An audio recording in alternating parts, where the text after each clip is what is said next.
శ్రీ విష్ణు రూపాయ నమశివాయ.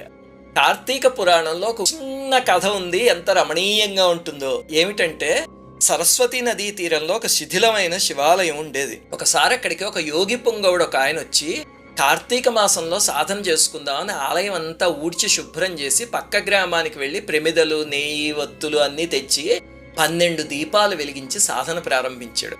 ఆ పక్కనే కలుగులో ఒక ఎలుక ఉండేది. దానికి ఆకలేసి చుట్టూ చూసేసరికి కొండెక్కిపోయిన ఒక దీపంలో వత్తికి నెయ్యి ముద్ద అంటుకుని కనిపించింది.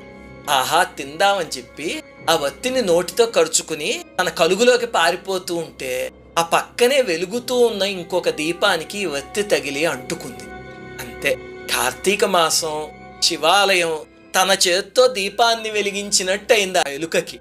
అంతే, పాపాలన్నీ హరించుకుపోయి మానవ రూపంలోకి వచ్చేసింది. అది చూసి ఆ యోగి ఆశ్చర్యపోయి, ఎవరినాయనా నువ్వు అని అడిగితే ఈ జరిగిన సంఘటన చెప్పి